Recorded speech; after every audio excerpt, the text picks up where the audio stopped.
ऋषिकेश, यहाँ पर बाद मिशन 225 पर तो आर पार की लड़ाई का ऐलान करेंगे, लेकिन तेजस्वी पर वार करेंगे नहीं। वाकई में ये क्या बैकफायर कर जाता है क्या बीजेपी को, तेजस्वी पर वार करना?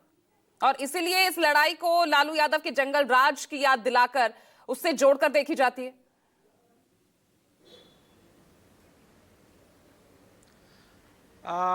जी बिल्कुल पूजा, आप ठीक कर रही हैं कि तेजस्वी यादव के मुकाबले लालू यादव अब भी एनडीए गठबंधन के लिए एक मजबूत वोट बैंक को अपनी तरफ खींचने में कामयाब होने का सबसे बड़े औजार हैं, राजनीतिक टूल्स हैं। लेकिन पूजा, मैं इसके पहले बिहार में इतना आसान नहीं है कि एनडीए मिशन 2025 में 225 सीटें जीतेंगी। दरअसल मैं आपको थोड़ा सा जानकारी दे रहा हूँ पूजा। कल जो एनडीए की बैठक थी नीतीश कुमार के आवास पे, आमतौर पर सभी नेता वहाँ जुटे जरूर, लेकिन ये बैठक महज 15 से 17 मिनट चली। रस्मदागी के साथ ये खत्म हो गई, फोटो सेशन हुआ।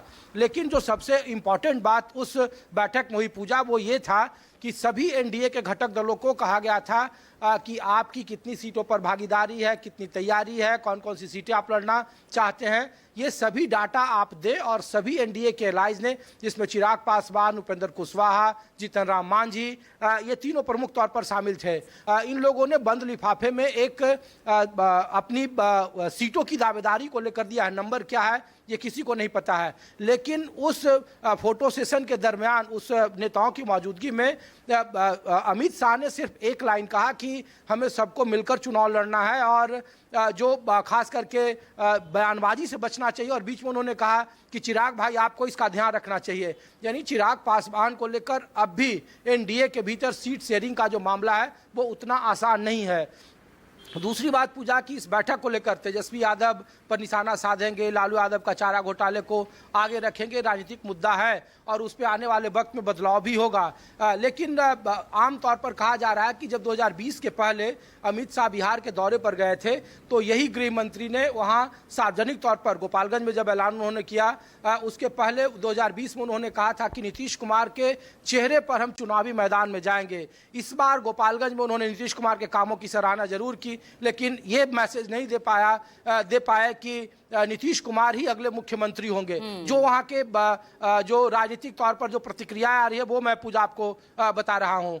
अमित शाह ने जो एमपी के साथ बैठक की, जो नेताओं के साथ बैठक की, उन्होंने कहा कि मध्य प्रदेश और खास करके हरियाणा और महाराष्ट्र में हमने कैसे बूथ मैनेजमेंट के जरिए जीत हासिल की, इसलिए आपको 243 सीटों पर चुनाव लड़ना है, ना कि जितने सीटों पर बीजेपी चुनाव लड़ रही है। तो बीजेपी की कोशिश, बीजेपी ये जानती है कि नीतीश कुमार के 20 साल का जो शासन है उसमें कुछ कमजोर नसें भी है, एंटी इनकम्बेंसी भी है। नीतीश कुमार के चेहरे को लेकर जिस तरीके से हाल के दिनों में राजनीतिक तौर पर आरोप प्रत्यारोप चले हैं, उस पर भी बीजेपी सजग है और वो जानती है कि अगर इसका डैमेज हुआ तो बहुत बड़ा नुकसान हो जाएगा। 2020 में महज 3 या 4 सीटें बहुमत से 122 सीट था और 125 सीटें आई थी एनडीए को। ऐसी परिस्थिति में वो जानते हैं कि अगर 20 साल का एंटी इनकम्बेंसी है, जिसकी चर्चा बार बार तेजस्वी यादव कर रहे हैं अपनी यात्राओं में, वो महिलाओं की बात करते हैं, वो युवाओं की बात करते हैं, वृद्धा पेंशन को बढ़ाने की बात करते हैं, वो शराबबंदी में बदलाव की बात करते हैं, और उसके पहले गठबंधन के नेताओं के साथ उनकी जिस तरीके से तालमेल है सीटों को लेकर के, अलग अलग यात्राओं को लेकर के, तो वो उन्हीं मुद्दों को चोट करते हैं। शिक्षा को लेकर, स्वास्थ्य को लेकर, उस पर वो हमले लगातार कर रहे हैं और इसीलिए एक चुनावी माहौल बनाने की कोशिश है कि अगर चुनावी मैदान में अगर सिर्फ मुद्दों के आधार पर चुनाव लड़ा गया तो फिर महागठबंधन उतने कमजोर स्थिति में नहीं है जितना 2010 में लोग आंकलन लगा रहे हैं और कहा जा रहा है कि एनडीए को एक तरफा बढ़त है, 5 लाइज है उसमें और उनका जो वोट परसेंट है वो 42% हो जाएगा। अगर चिराग पासवान का वोट शेयर 5% जोड़ दे तो 37 और 37% एनडीए का था और उसमें फिर बड़ा मुकाबला कोई रह नहीं जाएगा। लेकिन अब भी अगर मुद्दों के आधार पर बिहार में चुनाव हुए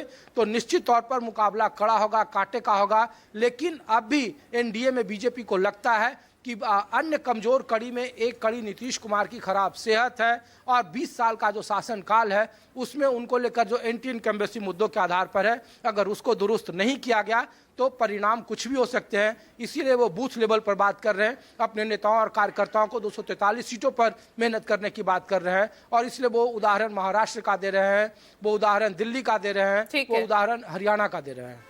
ठीक है।